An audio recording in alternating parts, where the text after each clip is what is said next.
Bir gelin adamsın söyleyen ekeni.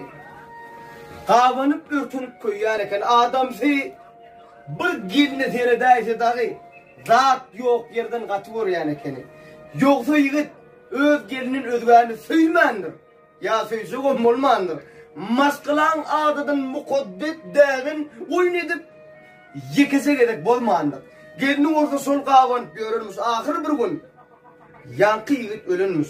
Asıldan ölüm ya da hasrattan ya yersiz yigesten ya yalan gepten belli değil bize məlimi yankı elin yitiriptir erini.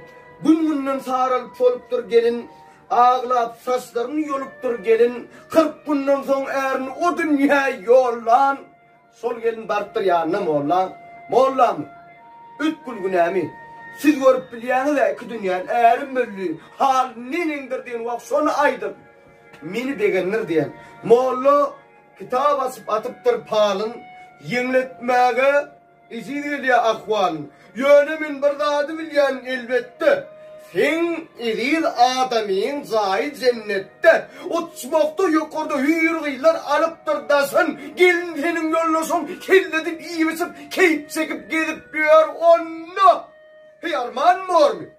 Hürgüyler söyleyin oğlanla gelin tutasıptır moğlan sözünün gözü yastıyan oğut çıkıptır gözünün munna hazret çekip diyor ki ayali kim misin gıyı?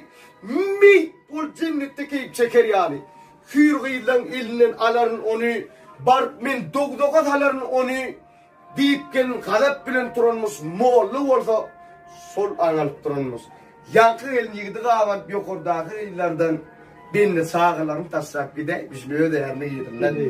Ana kavan sen geldin orada ya 40 günden var ya.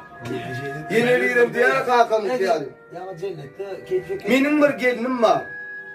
Böyle yuvuşken alemde yoktur. Bak şeyle yüzün ahırlar bisirge oluyun. Kekri de on yanı takandır aktır. Ne yapayız alem diyor. Benim bir gelinim var. Böyle yuvuşken alemde yoktur. Bak yasman aslının Türkiye oluyun. Yılanın dekarını içidir. Demeyin lan. Alo.